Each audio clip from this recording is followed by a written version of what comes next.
Hola Pato, ¿Qué tal? Patricio, ¿cómo ¿Cómo estás? estás? Bien. Bien. Buenas, buenas a todas y a todos. Nos volvemos a encontrar aquí en esta casa Espacio Buenos Aires, en Valparaíso. Contigo, Patricio, con quien vamos a estar conversando y circulando por tus inquietudes, por tus imágenes y en particular con este libro que editaste hace poco. ¿Cuándo lo editaste? ¿Cuándo se editó? Salió en noviembre del año pasado. Ya, está recién Sí, empezando a circular. sí, recién está empezando a circular. Claro, además en todo este contexto donde la circulación es más complicada. Exacto, ha sido complicado, accidentada por lo menos. Atacama, Geometría de un cautiverio. Sí, Es un libro, aquí lo tenemos, tiene como 180 y tantas páginas, donde hay varios textos, uno tuyo, sí, eh, dos dos, tuyos. sí. Hay un texto Rita Ferrer, de la Rita Ferrer, una de la Leonora Leo Vicuña, Vicuña y también de Manuel Vicuña. de Manuel Vicuña, Claro. exacto. Un libro que tiene documentos Sí, que tú fuiste recolectando, atesorando, volviendo a encontrar, eso nos vas a contar, y tu fotografía. sí, Pero antes de hablar del libro, me gustaría un poco conocer, o sea, descubrirnos más de lo que ya sabemos de ti. sí, Eh, Cuando empezamos, conversamos con el equipo, nos preguntamos qué vamos a poner abajo. sí, Cuando tú salgas en la pantalla, que sale tu nombre, sí. y qué va a decir, si va a decir fotógrafo, si va a decir sociólogo, si va a decir periodista, Vagabundo, vagabundo. Entonces, errante. qué te gustaría que salga ahí? No sé. Bueno, antes de conversar, empezar la conversación, quiero agradecer la invitación tuya y del equipo que trabaja con Rodrigo y con el festival. Han sido muy amables de pensar en el trabajo que estoy haciendo. Y bueno, no sé. Mira, hablamos recién de que cada uno reconstruye su propia identidad de una u otra manera y que es legítimo. Lo pongo acá en el libro incluso, que se construyen identidades para legitimarse a sí mismo ante sí mismo, pero también frente a los otros. ¿Ya? Esto no es un pensamiento original, porque en realidad yo no creo en los pensamientos originales, casi siempre está en algún lado, la gente se pone... Pero esto lo decía Rafael Argullol, que lo puse acá. En cuanto a instinto de la conciencia, la memoria construye un relato secreto de nuestra vida que diverge, cuando no se opone al relato oficial que tendemos a legalizar, no solo en relación al mundo exterior, sino también con respecto a nuestro propio mundo. Y este relato secreto es siempre inquietante, subversivo y en el último sentido en que pueda ser empleado este término verdadero, Mm, ¿no? Y eso, o sea, si nos abocamos un poquito al libro, que ambos libros, el de Walter Benjamin y el de Atacama, son libros que tienen mucho de autobiográficos, porque yo parto de la experiencia personal. En el caso de Benjamín fue en que su vida de errante, su vida de los últimos meses, que fue una vida que era en total desconcierto, no saber qué hacer, y que atraviesa las montañas entre el sur de Francia hasta por los Pirineos, hasta Cataluña, hasta Portbou, donde él se suicidó. Es ese el Benjamín que a mí me interesa, el Benjamín personal, ¿no? Porque todos los conceptos teóricos, todo su discurso teórico, ya se ha hablado mucho de él. Ya me lo encontré en muchas sí. situaciones, entonces no, yo no aportaba absolutamente nada nuevo allí. Entonces me interesó su vida personal. Pero Eso. entonces, ¿cómo te defines tú hoy día? Se parece, No, pero es se que... parece al Interpol. No, porque en el fondo, para cacharte más, digamos, Sí, te bueno, defines como fotógrafo, periodista, curador o como errante vagabundo o algo entre medio sí, yo o creo algo más que hacia allá o hacia sí, acá. bueno, si me exiges una definición, sí, soy una persona errante, una persona que le gusta la visualidad, le gusta intentar explicarse la vida, las situaciones, y para eso me agarro a distintos teóricos, hay gente, qué sé yo, Agamben, Benjamin, qué sé yo, toda esta gente que he leído durante años, Sí, pero muchos años atrás. te molestaba insistiéndote porque yo siento eso Sí, que dices tú. sí, Y preparando un poco nuestro encuentro, viendo tu libro, viendo otras cosas, me acordé sí, de una vez mi viejo sí. compró unas peritas chicas, esas peras chancheras que son como chiquititas, Ajá. no sé si las has visto, que no circulan mucho, No, pera chanchera no sé. son unas peras pequeñas, Sí, sí. que son la forma de una pera, pero es Sí, chiquitita. ya, ya, Y ya. entonces yo era niño, le dije, papá, ¿y estas peras qué onda? Y me dijo, mira, estas peras en Chile, cuando yo era joven, en Sí, el campo, sí, las plantaban en los caminos, ya. para los caminantes. Ah, mira. Para los caminantes que van y que puedan sacar una fruta Sí. y alimentarse. Y seguir el camino. Claro, y yo pienso, ese recuerdo me hace pensar en lo que tú estás diciendo, Ah, qué bello. que siento que tú eres un caminante Mm, y que finalmente tu hogar o tu territorio la huella. mm, sí, Entonces, algo de cierto hay. me gustaría que me hables un poco de eso, Sí, no sé, tú dices que te fuiste a los 17 años de tu casa, sí, claro. que con diferentes inquietudes, con reacción, como todos tenemos o tuvimos, en fin, me gustaría que partas un poco contando de eso, de por dónde parte ese camino de tu andar. Sí, bueno, estoy hablando a finales de los 60, cuando me fui de casa. Y bueno, me fui porque era una persona inquieta, simplemente, y no encontraba lugar.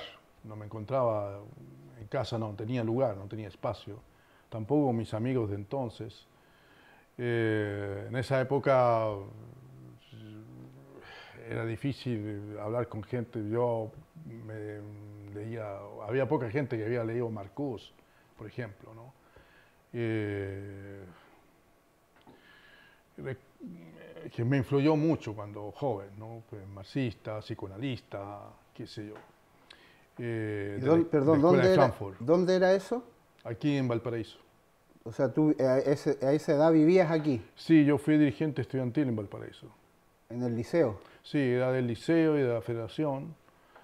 Y bueno, tuve muchos problemas porque, bueno, era del Partido Socialista, pero yo llevaba mi propia línea política, por decirlo así. Entonces, Tu propio camino dentro de la ciudad del socialismo. claro, entonces tuve muchos problemas con eso. Porque son pequeñas iglesias, con el disculpa de los militantes socialistas o comunistas, o como se llamen. Son pequeñas iglesias que no permiten que hayan pensamientos distintos a lo que el Comité Central o que, ¿no es cierto?, o el Vaticano del partido ha decidido, ¿no? Y entonces en esa época yo recuerdo que salí con los estudiantes a protestar por la invasión soviética a Checoslovaquia. Y eso fue muy mal visto dentro de mi partido, dentro de la alianza con el Partido Comunista, etc. Y dentro de la Federación de Estudiantes también. Entonces tenía ciertos problemas de afrontarme. Eso también me hizo fuerte, porque me significó que tenía que defender mis ideas, argumentarlas, etc. Más tarde también en la Universidad de Concepción, estudiando sociología, yo era uno de los pocos que no era del MIR. pero bueno, muchos de mis amigos éramos y teníamos grandes discusiones. Yo no era tampoco de la tendencia trotskista y eso nos llevaba a muchas discusiones fuertes, muy duras, que muchas veces llegaban a la violencia, sí, clara, ¿no? Entonces me fui temprano de la casa porque era un espacio de libertad que yo buscaba, siempre buscaba espacios de libertad. Solo me quedo metido en el cuerpo, digamos, buscar los espacios de libertad. Es increíble eso que cuentas de ese espacio de libertad, porque llega el golpe y te toman preso. Sí. ¿Cómo y además, en tu recorrido de ese momento dramático, Sí. también hay un camino. Sí. Porque no es que estuviste en el Estadio Nacional y después pum y para allá, no, estuviste aquí, después acá, después tomaste un barco, después te fuiste para el norte, o sea, Sí. de nuevo Sí. hay una Sí, bueno, son circunstancias de la vida, ¿no? Digamos, eso no lo definía yo. No, digamos, yo estaba trabajando en una fábrica textil en agosto del 73, entré allí, algo así, que había vuelto de Concepción, porque en Concepción ya no podía estar, tenía situaciones policiales muy difíciles. ¿Por qué? ¿Por tu diferencia? No, porque simplemente porque yo había estado con los campesinos de Cabrero y Yumbel y había trabajado en las tomas de terreno para apurar el proceso de la reforma agraria. Y significó que yo estuviera preso también en el gobierno de Allende, 2 meses, cosa que muy poca gente sabe, ¿no? Significó que al final tuve que irme del Partido Socialista porque ya, bueno, era evidente que no seguía esa línea allí. Y bueno, trabajé con varias agrupaciones, formamos un pequeño partido comunista insurreccional, una cosa ridícula, porque en esa época, en fin, pero unos locos, éramos todos locos, ¿no? Y soñábamos con cualquier cosa. ¿Qué edad tenías ahí? Tenía 21 años, 22 años, Yeah. algo por ahí. Y bueno,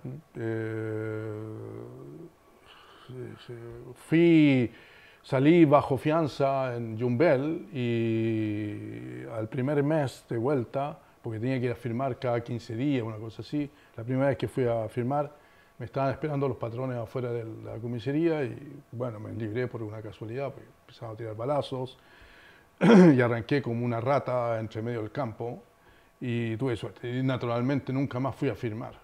Y eso significó que, ¿no es cierto?, ya estaba con el motivo de que la policía me iba a buscar en muchos lugares.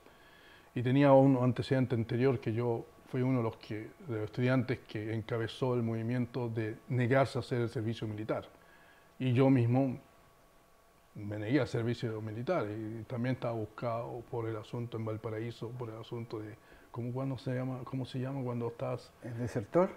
No se llama desertor, sino que desertor es cuando tú estás dentro de las Fuerzas Armadas y sales. Sí. Sino que un remiso, no sé cómo le llaman, que no te presentas cuando tienes que hacer el servicio. En esa época era mucho más duro que ahora. Sí. ¿no? O sea, ahora te puedes declarar que tengo asma y no haces, tengo un hermano enfermo y no haces el servicio. Pero allá en esa época no, era muy duro. Y el único lugar que me quedaba era Santiago. Y me fui a Santiago y tenía que también vivir yo de algo porque no tenía apoyo de la familia en ese entonces, de nada. Y empecé a trabajar en una fábrica, que fue muy interesante para mí. Y ahí me pilló el golpe en la fábrica de Comandar, en el Cordón San Joaquín. Ahí a las 3 de la tarde yo estaba metido, ya me tenían preso, junto con otros compañeros de la fábrica. El 11 de septiembre. El 11 de septiembre. O sea, tú el 11 de septiembre fuiste ¿Qué hacía esa fábrica? ¿Qué fábrica? Textil. ¿Tú fuiste a trabajar normal? Sí, fui a trabajar. Ya sabía, cuando yo salí de allí, sabía que había un intento de levantamiento en la Marina en Valparaíso. Y donde yo vivía, vi los militares ya en las calles. Y bueno, hicimos una votación en la fábrica de los que se quedaban, porque había un llamado de la central de trabajadores de tomarse la fábrica para defender el gobierno y pensaba que iba a ser Otra situación fallida de los militares, como ocurrió 2 meses antes, el 29 de junio, una cosa así, con el tanquetazo, Tanquetazo. tanquetazo, algo así te llamaban. O estoy confundiendo ahora. Y bueno, yo fui ahí como, bueno, no era de la Unidad Popular mucho, pero sí apoyaba al gobierno de Allende, naturalmente. Y estuve ahí. Entonces me quedé en la fábrica. Ya. Lo más absurdo que pasó es que yo era el encargado militar, uno de los encargados militares del cordón San Joaquín, pero no tenía ni una onda. O O sea, sea, o sea, tenía ahí cualquiera onda, pero no ni una arma. no, y más absurdo y paradoxal de todo esto es que al frente de la fábrica nuestra, la fábrica de metales Indumex, fue la última reunión de un sector de la Unidad Popular más radical con el MIR para ver cómo salían a defender al gobierno de Allende, y ahí habían llegado armas, pero armas que era todo un desastre, porque los cargadores, que eran checos o cubanos, no le hacían a las armas soviéticas. Bueno, un desastre, realmente. Y ahí se demostró lo mal organizadas que estaban las fuerzas populares, ¿no? Y ahí te tomaron preso y te fuiste Sí. al Estadio Chile. No, No no, al... pasé por me hicieron un hospedaje en la escuela, no, en Regimiento Tacna, Ya. digamos. Ahí estuve 2 días, creo, en el Regimiento Tacna, y de ahí llegué al Estadio Chile. Y ahí empezó entonces Sí, a dar toda vuelta, sí, una... a dar vuelta, sí. hasta llegar a Chacabuco. Hasta llegar hasta Chacabuco, sí. Estadio Chile, ahí me llevaban y me traían, y al final llegué al Estadio Nacional, y del Estadio Nacional pasé a Chacabuco. En barco, me trajeron a Valparaíso, pasé de nuevo por Valparaíso, siempre Valparaíso de alguna manera está presente. Me trajeron aquí a Valparaíso, tomé el barco, me pusieron en el barco. Claro. ¿Y cuántos días estuvieron en el barco? 3 días. Fue ¿Y interesante. cómo fue ese viaje? Fue porque se creaban situaciones de pánico, igual que en el Estadio Chile, ¿no? O sea, la gente, me acuerdo que la gente, yo estaba porque había mucha gente, habían como 5.000 personas, prisioneros ahí, entre ellos Jara, Sí. y yo estaba en ¿cómo se llama? En el ¿Camarín? No, estaba ¿En la galería? no, estaba en la cancha misma. Sí. Ya. Y ahí con mucha otra gente. Y la gente a veces decía, oye, ¿no sientes el olor a gas? Nos vamos a morir todos. Ah, Ya. Y yo ya estaba perdido, ¿verdad? Porque yo me borré. O sea, esa es la verdad que me borré, porque la verdad es que perdí sentido, no tenía ni idea dónde estaba, ni habían pasado 3, 4 días después del 11 de septiembre, sin comida y tomando agua, no sé, cualquier cosa, no sé. De manera que yo hay un pedazo allí que no me acuerdo simplemente. En un momento que me despierta y me dice, oye, ¿no sientes olor a gas? Yo no sentía nada de olor a gas, pero bueno. También en el barco, la gente que nos pusieron en una de las bodegas, estaba abajo, no arriba del barco, sino en las bodegas, también pensaban, los más viejos decían, esto va a pasar igual que en el gobierno de Gabriel González Videla, que cuando te llamaban, yo andaba con la misma ropa de siempre, o sea, la ropa que me tomaron, tuve casi 2 años con la misma ropa. Entonces imagínate cómo estaba oliendo ya. Me hacían salir y no salga, nadie se ofrecía de voluntarios a subir a cubierta para levantar los baldes de mierda que había que levantarlo y tirarlos al mar, porque vas a desaparecer. Eso es una chiva. Entonces la gente tenía mucho miedo, ¿sabes? O sea, era un pánico que a todos, sí, po. de una u otra manera, nos cubría, ¿no? Sí, sí, obvio. Sí. ¿Y eran muchos en ese barco? 500, más o menos. Ah, ¿y Sí. todos fueron a Chacabuco? Todos fueron a Chacabuco, en ese barco, el barco Andalien, era un barco de carga, todavía me acuerdo el nombre y todo eso. Ah. En fin. ¿Y en Chacabuco estuviste un año? Un año, exacto. Llegué en noviembre del 73 hasta noviembre del 74. Más o menos un año.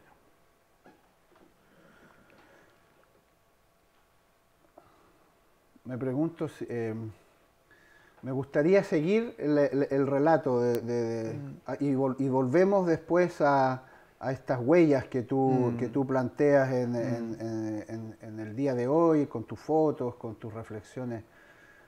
En Chacabuco ahí tú mencionas a Oscar, Sí, que fue como un padre para ti. sí. Bueno, a Oscar yo no lo conocía, era militante del MAPU, que yo en la última etapa del 73 me hice militante del MAPU de Garretón, que era un partido que fue de los pocos que me aceptaba ya, pues, que fuera militante allí, no me ponía en muchos problemas. Es una especie de cristiano marxista que da cierta, había una corriente media trotskista, el Calque Clauser, que dejó entrar a estos disidentes, tipos raros que venían de un partido pequeño que se llamaba Bandera Roja, que se había disuelto. Tuvimos un estado de lucidez en un momento de decir nos disolvemos nosotros mismos porque no jugamos ningún peso y tenemos que apoyar los partidos de la Unidad Popular que habían allí. Entonces yo llegué allí y cuando estábamos en Chacabuco recibí una orden, entre comillas, oye, tenés que armar el partido del MAPU, bueno, dentro de Chacabuco. ¿Y quién te dio esa orden? Llegó de un amigo, me dijo, oye, nos dieron orden que hay que juntar a la gente del MAPU. Ya. Como todos los comunistas hacían lo suyo, los socialistas lo suyo, los miristas lo suyo, etc. Yo, bueno, entonces me hice cargo de eso. Y así conocí a Oscar Vega, que era un hombre que era militante del MAPU también en los últimos años, porque él había sido militante del Partido Comunista toda su vida en Copiapó, y perteneció a una fracción que se llamaba la fracción de Reynoso, que era una fracción más radical que la de Bolodo de Teitelbol y Corbalán, etc. Y terminó expulsado. Como Reynoso, él terminó también expulsado, Vega, y era dirigente campesino en Copiapó y después minero. Y cuando llega a Chacabuco, este hombre, lo encuentro, me encontraba con él en las mañanas después del desayuno, en el mismo comedor, y jugábamos a las damas. Sí, a las damas, sí. Pero era una chiva para hablar de política, pero él no hablaba nada. Sí, para mí era súper difícil, él, claro, pues seguramente yo pensé, este hombre desconfía de mí, no sabe quién soy, etcétera, etcétera, ¿no? Lo que era legítimo, naturalmente. Pero a poco me fue contando un poco su historia y me dice, él decía cosas como esta, contraria a la que nosotros decíamos, la línea política de los partidos de la Unidad Popular y todo esto. Decía, no, lo de Pinochet es un accidente de pocos años en que se va a llamar, la idea de la democracia cristiana, se iba a llamar a nuevas elecciones y ahí la sociedad civil, los partidos... ¿Quién decía eso, perdón? Muchos sectores de la Unidad Popular y también la democracia cristiana. Los mismos, va a ser súper popular ahora, los mismos señores que habían apoyado el golpe, o sea, habían denostado a Allende en el Congreso y declarado que Allende era ilegal, inconstitucional y apoyaron de hecho al golpe, que todo el mundo sabe quiénes son, luego aparecen como salvadores de la democracia. A mí me parecía extraordinario, digamos. Bueno, entonces Vega era de la posición de que esto iba a durar muchos años. Que esto iba a durar muchos años y estaba en un estado de depresión. Yo lo notaba que estaba en un estado de depresión. Pero entre medio me cuenta de que él había estado en Pisagua durante la época de González Videla y me cuenta de que su padre, que él había vivido allí en Chacabuco cuando pequeño, porque su padre había sido reclutado por estos embaucadores que había en esa época del salitre, que iban a contar de que la zona norte no era tan inhóspita como se contaba, y fue a traer gente del sur y que ganaban plata y que era, bueno, la Nueva California, que se llamaba entonces al salitre el oro blanco, ¿no? Y así llegó el padre de Vega a Chacabuco.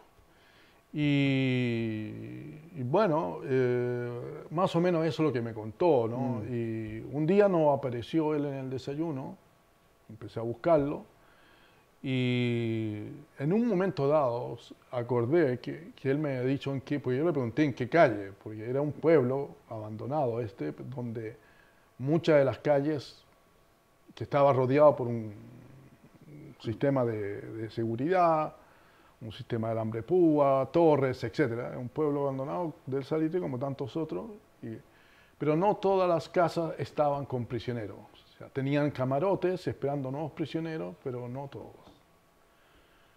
Y me acordé que este hombre me había dicho la calle Serrano. Y ahí fui a buscarlo, la calle Serrano. Y efectivamente, cuando me voy acercando a la dirección, Serrano 71 creo que era, me encuentro con otra persona que viene corriendo diciendo que hay una persona, no la entendía porque venía muy agitado, que hay una persona muerta.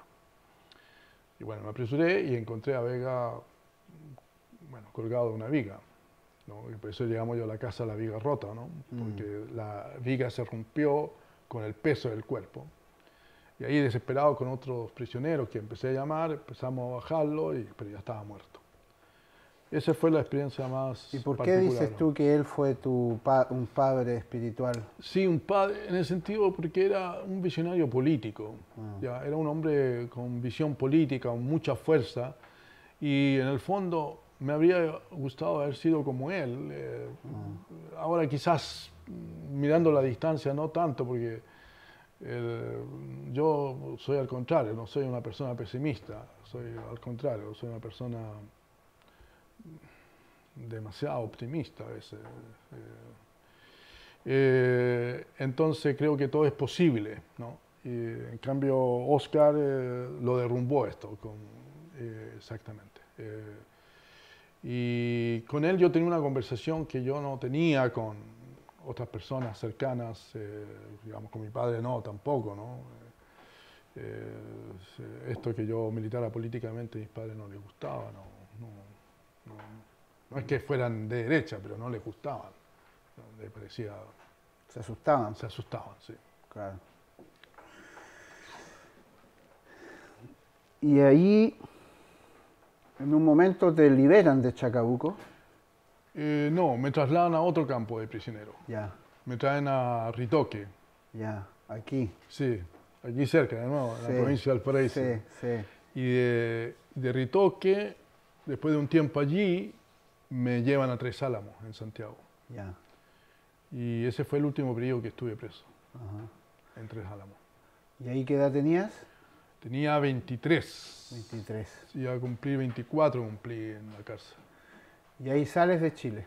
Sí, bueno, un día me van a buscar y yo estoy en una celda de aislamiento que le llamaban, porque teníamos un comité dentro de los presos, que era un comité de cultura, que le llamábamos, de trabajos culturales, parecido al FIP, así.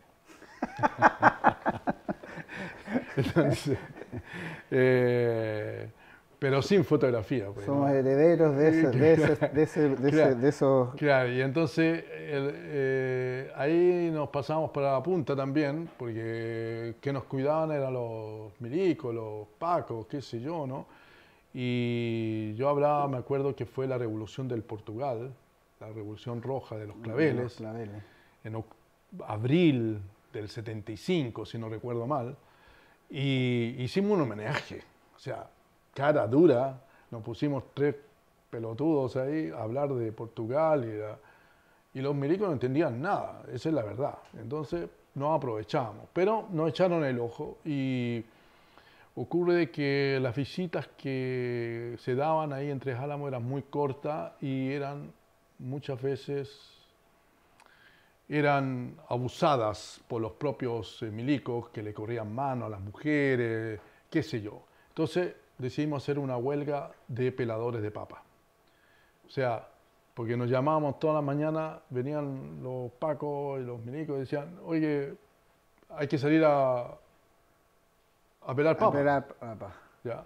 Y siempre habían 2 o 3 que se ofrecían que eran muy amigos de los milicos y los otros los sacaban a regañadientes, ya, vamos, qué sé yo. Y ese día, que nos habíamos acordado, no salió nadie, salvo estos 2 personas que siempre iban. Entonces se enojaron mucho y fueron llamando gente y justo me llamaron a mí, que nunca me habían llamado, así al dedo. Y claro, yo con otros compañeros nos negamos a pelar papa y nos metieron en una celda. Y ahí estuve yo en una celda aislado. ¿Ya? Y fue allí que después de varias semanas, no recuerdo bien, me sacaron un día, me tomaron una foto y me dijeron, ¿sabes qué? Te vas. Y te echaron. Y al otro día estaba en un avión a Panamá. Ya, y de Panamá te fuiste a Europa, Sí, exacto. ibas a Francia. Sí, en Panamá estuve un año. Ah, Estuve un año. Y ahí estudié, me metí a la escuela de la Universidad Católica y no tenía papeles.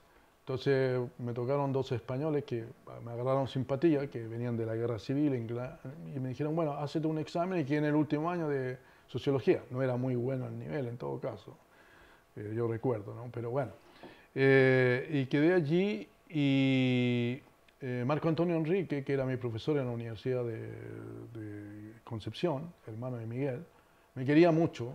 Yo había sido alumno de él y me consideraba mucho y me decía, vente a Francia a estudiar en la Universidad de París, vente conmigo.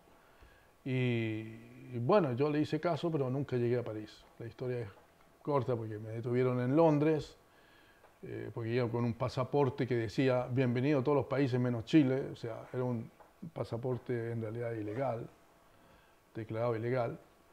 Y los tipos me pusieron en el primer avión que se les ocurrió y llegué a Noruega. Y de Noruega me fui a Alemania, iba a ir, porque no me permitían entrar a los países nórdicos.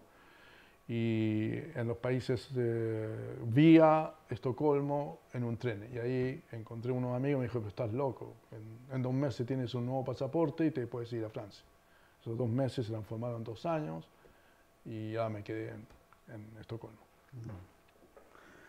¿te das cuenta por qué pienso que eres un caminante?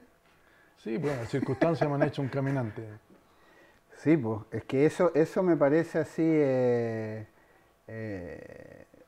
viene, o sea, esa caminata que ha Sí, sido tu vida, sí, eh, yo siento que de ahí, en las imágenes que tú haces, sí, están esas huellas, pues, están esas, y, y también siento que cuando tú hablas de memoria, mm, ¿no es cierto?, de reconstruir una identidad y todo eso, mm, no siento una mirada hacia atrás, mm, siento como que continúa tu caminata, exactamente eso. ¿no es cierto? Mm. Eso. ¿En qué momento, dentro de todas estas inquietudes tuyas, políticas, que hoy día yo me parece importante como que tú puedas haber dado índice de esto, no, del MAPU, de la cuestión, de la que tendencia, que el trotskista, que no, que la cuestión, que Teitelborg, que la, o sea, todo un enredo y un aparataje, ¿no es cierto?, súper pregnante para gente que, como tú dices, estaba inquieto de libertad. Y sin embargo andaba como codeándose Sí, con todas estas paredes, ¿no es cierto? exacto. Bueno, entonces en esa inquietud tuya de juventud y después de con todas estas circunstancias, ¿en qué momento la fotografía pasa a ser una herramienta tuya? Bueno, fíjate que mi primer contacto con la fotografía fue en Panamá. Ahí tuve la posibilidad de empezar a trabajar un poquito con la fotografía, pero donde tomó fuerza fue en Suecia, porque en Suecia, por el problema del idioma, yo no me podía expresar verbalmente y la fotografía fue mi salvadora para comunicarme con el resto de otras personas, con muchas personas que tenían un idioma visual o un idioma similar al mío y podíamos intentar hacer una vía de comunicación pensando que yo no hablaba sueco en el comienzo, naturalmente. Me tomó por lo menos 2 años que alguien me entendiera alguna frase correctamente. Eh, y la fotografía me salvó allí mucho.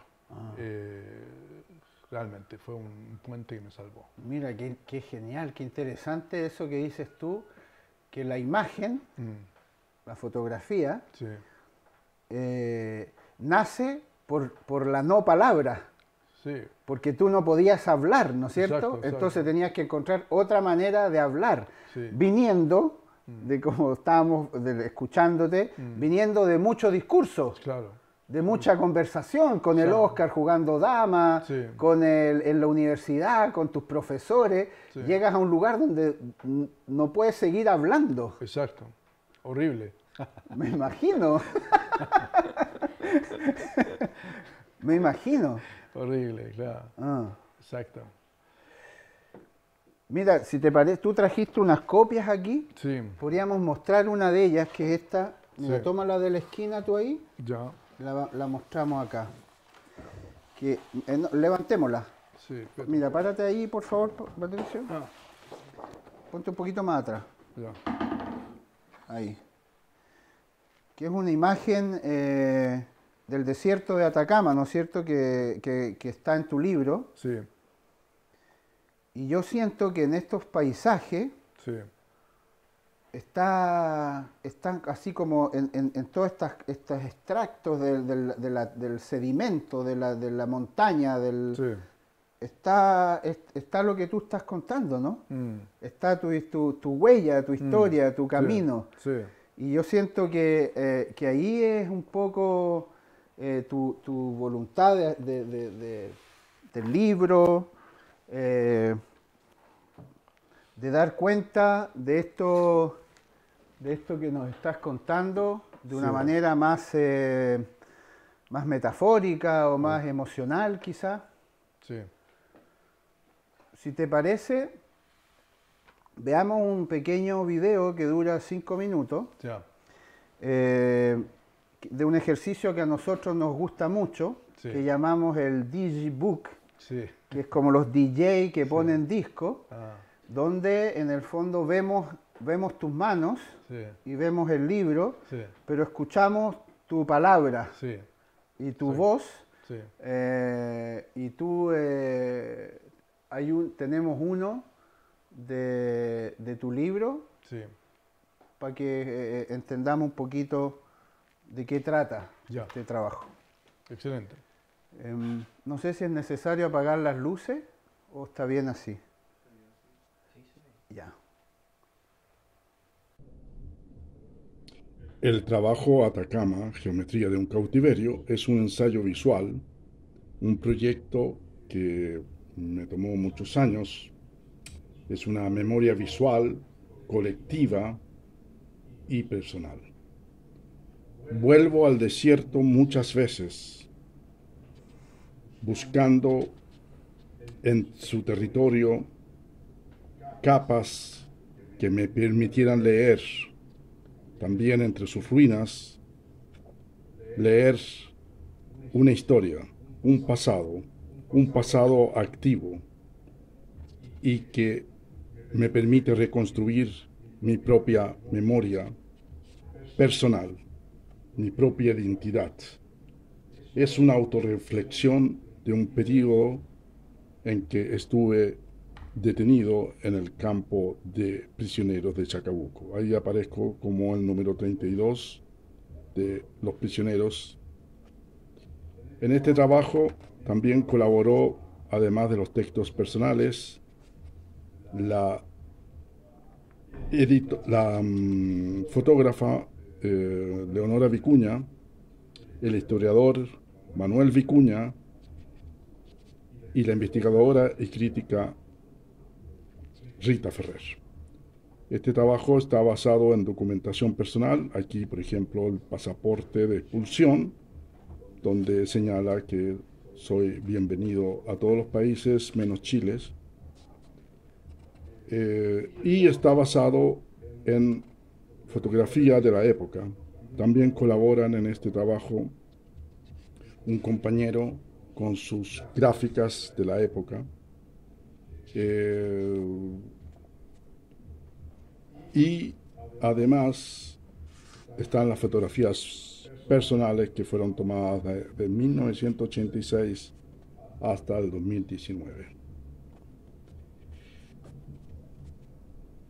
Una investigación que empezó con un carácter sociológico, donde yo analizaba la composición social de los prisioneros, se transformó con los años en un trabajo meramente visual. En estas ruinas fui buscando los pliegues de la historia, lo que aquello que se deja en la berma, lo que se deja en la vereda, aquello que los historiadores y narradores no escriben, y que de esa manera voy reconstruyendo mi memoria personal.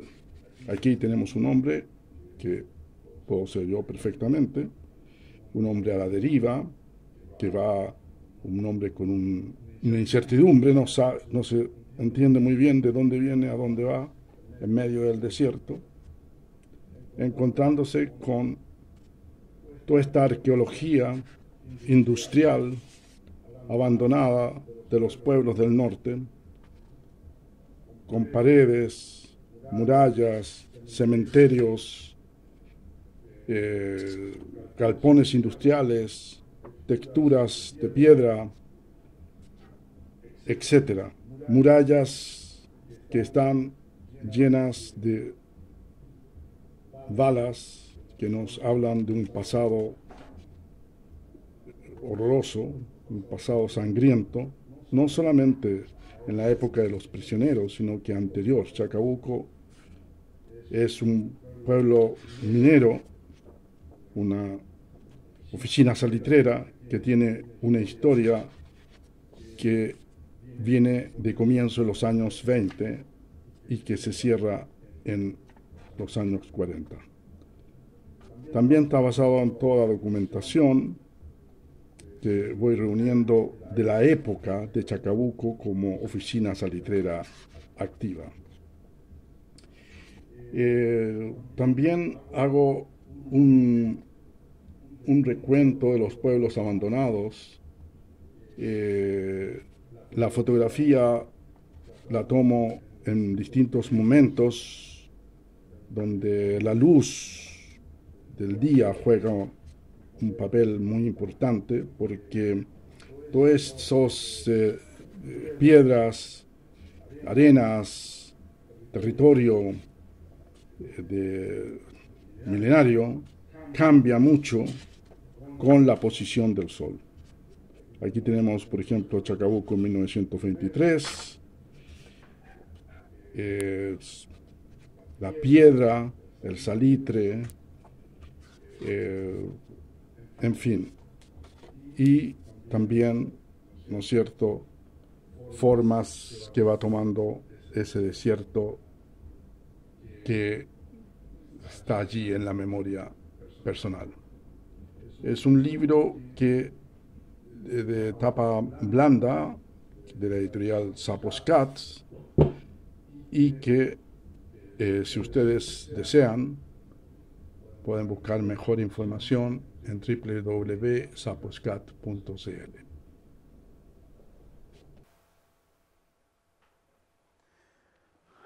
Súper.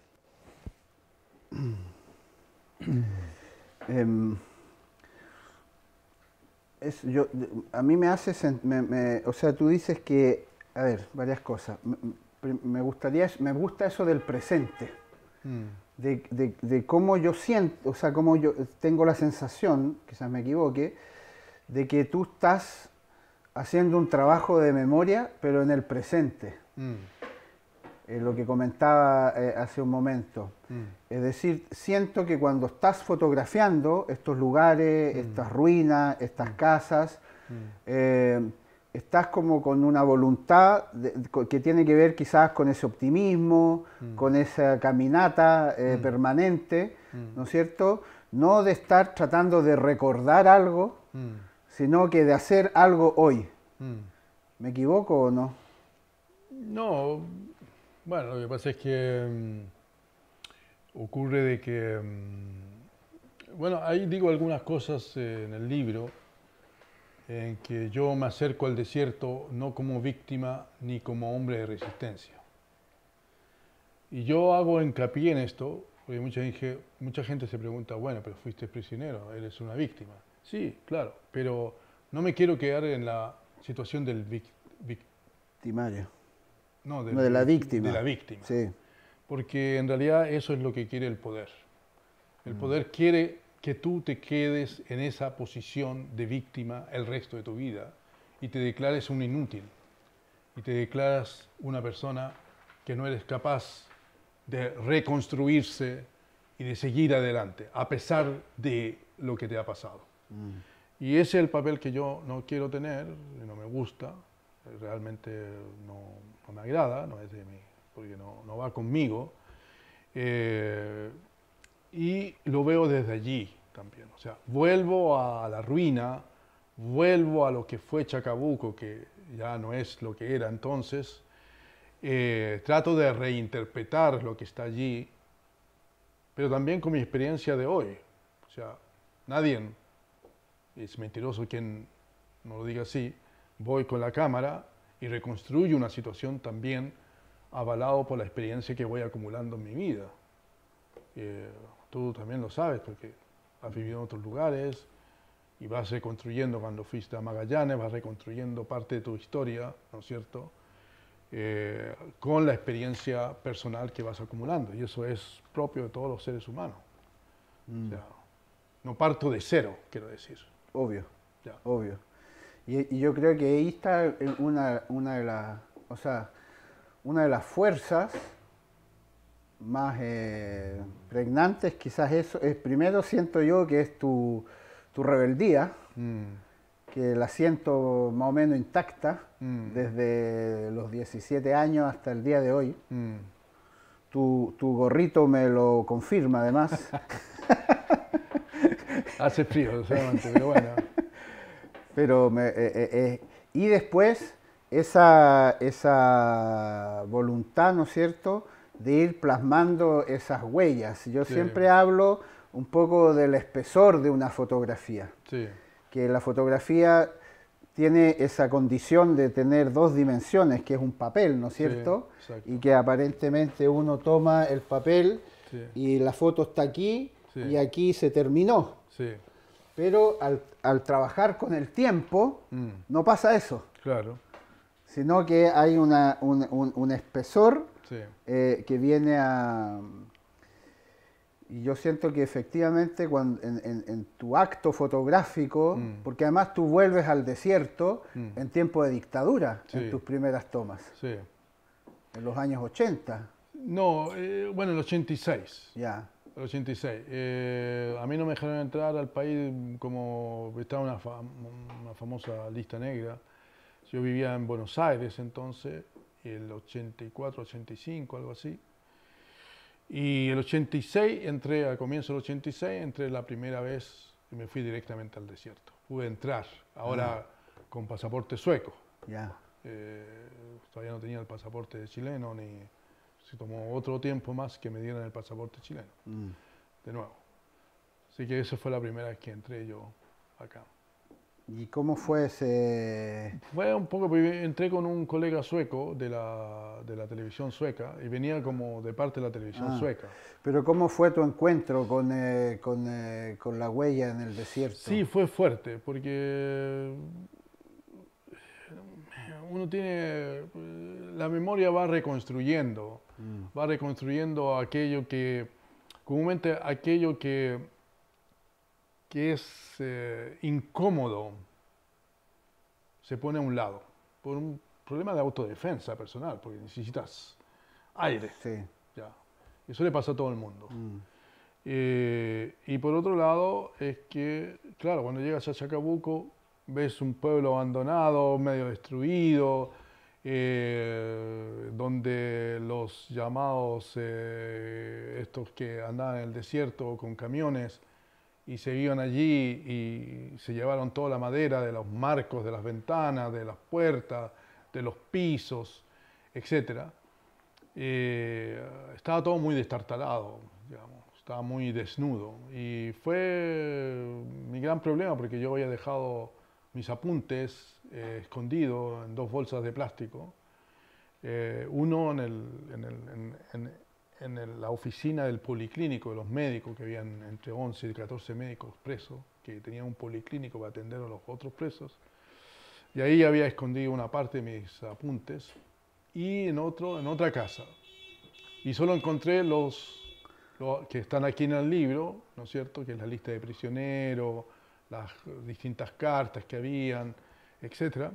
Encontré una parte de esos apuntes, de esos documentos, que lo empecé a hacer con otro profesor mío, Luis Vitale, que es un profesor argentino, que me encontré en el campo de Chacabuco. Primero estaba en Nacional con él, después en el campo de Chacabuco, y él, que me conocía, me tenía muy buena y me dijo: oye, Salinas, ¿y no vamos a hacer algo con esto? Esto es una sociedad nómada. Sí, pues hagamos algo. Y empezamos a juntar documentación, ¿no?, de la composición social de los presos, el origen social, qué hacían, cómo se reagrupaban, todo. Que yo eso lo leo como tus primeras imágenes. Claro. Esa obsesión Sí. de ir anotando que 35% son tales, Sí. que 62% pasa esto, Sí. yo lo leo como imágenes. Sí, es muy probable, porque claro, a mí me permite, cada vez que yo leía eso después, o sea, veía a las personas, Claro. como si, por ejemplo, ocurrió cómo la sociedad civil se reproduce en la sociedad nómada, por ejemplo, esta estructura de clase. Todos los intelectuales, los médicos, profesionales, etcétera, se fueron a parar a un lugar que se llamaba, ¿no es cierto?, que eran las casas que antes usaban los empleados dentro de Chacabuco, que eran las casas de techo alto y piso de madera. ¿Ya? En cambio, los otros, los obreros, los rascas, teníamos piso de suelo, de tierra y techos chicos. Entonces, al estudiar la composición de estos grupos, que se dieron en forma natural, fíjate, no es que los milicos obligaron, se dio en forma natural, era interesante verlo. Me imagino. ¿Y encontraste esos estaban enterrados, los encontraste? Sí, estaban debajo del piso. Es como una imagen que se demoró como 20 años en revelarse. Sí, exacto. Un revelador lento. Sí, exacto. Me acuerdo cuando revelábamos, en la época que trabajábamos análogo, había un revelador que se llamaba Tetenal, Sí. que era para 2 niveles, uno para los Heck Douglas, para ¿Las luces altas? luces altas y otro para luces bajas. Y había que hacerlo tan lento todo porque si no quedaba negro. Pero me imagino la emoción, o sea, cuando uno se mete a un laboratorio análogo y que ve aparecer la imagen dentro del agua, del revelador, siempre es una emoción. Sí, claro. Siempre. Exacto. Pero imagínate esa bolsa con esos apuntes, ¿cuándo? ¿20 y tantos años después? Sí. No, bueno, fue lo mejor que me pasó, aunque me quedé muy triste porque no pude encontrar la otra bolsa donde yo tenía apuntes más personales, qué sé yo, ¿no? Ya. Y que yo pensé que lo iba a dejar en una casa, pero esa casa en la práctica la habían hecho... Destruido. La habían destartalado, la habían destruido, se la habían robado todo, hasta el suelo, todo. ¿No? Casualmente, justo la del policlínico no estaba hecho pedazo. Y debajo encontré la documentación que aparece en el libro y que quiero ahora entregarlo al Museo de la Memoria, porque ya a mí no tiene sentido que la tenga y es bastante grande. Pues, es mucho más de mucho mayor. O sea, salen las cartas. Pero tienes que publicar eso, pues, hombre. ¿Por qué? No sé, me dan ganas de no, pero eso es así como veo, así colectiva, es del mundo colectivo de la gente, ¿no? Digamos, no me pertenece a mí, ¿no? O sea, no, está bien, pero por lo mismo, pues. Sí. Bueno, el Museo de la Memoria quizás lo tome, pero... Sí, bueno, claro. Exacto. Pero me gusta, porque me gusta esa escritura posible que tú dices, o sea... Descubrí la fotografía porque no podía hablar, pero en otro tiempo o en otro lugar podías hablar. Entonces quizás ese juego entre la imagen, que es un lenguaje más universal, y las palabras de tu idioma pueden empezar a dialogar. ¿no es cierto? Claro. Oye, Patricio, para cerrar nuestra conversa, era inevitable pensar en la vuelta de la vida, ¿no? Y en, y en lo que estamos hoy día en Chile. Sí, O sea, y tu camino, sí, de algún modo, en lo particular, sí, pero también en lo universal, sí, ha sido testigo sí, respecto a la historia chilena de esa... sí. ¿Qué sientes hoy día con toda esta cosa, con todo, no sé, con este aire que hay? Sí. Bueno, yo estoy muy contento realmente de lo que está pasando en Chile. Lo converso mucho con mi compañera y con amigos, que creo que Chile está llegando a una situación particular, nueva, en que hay toda una generación nueva, joven, por fin, que, que es capaz de cuestionarse lo que tenemos por delante. Porque cuando uno dice cuestionarse el poder es muy genérico, ¿no? Pero cuando decimos vamos a construir una nueva constitución, que espero que sea nueva realmente, que no nos tiren gato por liebre, que al final nos quedemos un poco amargados porque no ha sido lo que nosotros esperábamos. Creo que hay que discutir cosas fundamentales que todavía estamos por ver si eso se discute, como el papel de las Fuerzas Armadas, el rol de las Fuerzas Armadas, el asunto del poder judicial, el asunto del poder, la cuestión presidencial. Son cosas peludas, pero que creo que es tiempo de abordarlo. El concepto de patria, el concepto de nación, porque pienso que, y finalmente, bueno, yo la mayor parte de mi vida la he pasado en países nórdicos, fundamentalmente en Suecia, donde he aprendido cosas, valores fundamentales, que una nueva constitución, que se llame democrática, tiene que tener en consideración que haya derecho a la vivienda, derecho al trabajo digno, derecho a la jubilación digno, derecho a la salud, derecho a la educación. Son cuestiones básicas. Si no están consideradas en la nueva Constitución, hemos avanzado muy poco.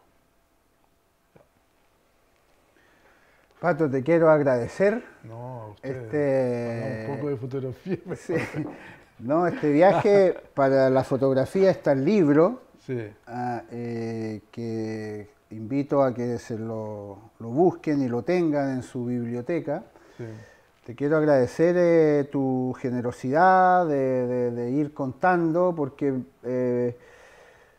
me hace mucho sentido Sí, escucharte hablar hoy día en el contexto de Chile hoy día, sí, habiendo imaginado tus 17 años rebeldes, sí.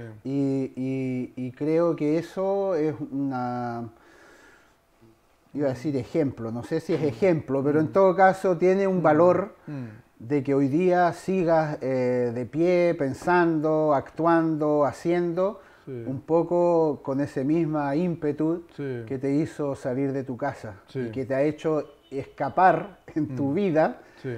de ir de un lugar a otro y de algún modo ir nutriéndote. Creo Sí. que te agradezco tu generosidad de compartir eso con nosotros. No, a ustedes. Estoy muy agradecido que me hubiesen invitado y tener una posibilidad de diálogo y de conversa. Bueno, les deseamos lo mejor y hasta la próxima. Un abrazo. Esta es una muy buena iniciativa que ustedes tienen, que me parece excelente poder entrevistar a distintos fotógrafos, gente que trabaja con visualidad y entregarle a muchas otras personas también las experiencias de cada uno de ellos, ellas. Simplemente eso. Muchas gracias. Gracias. Muchas gracias. Entonces seguimos trabajando.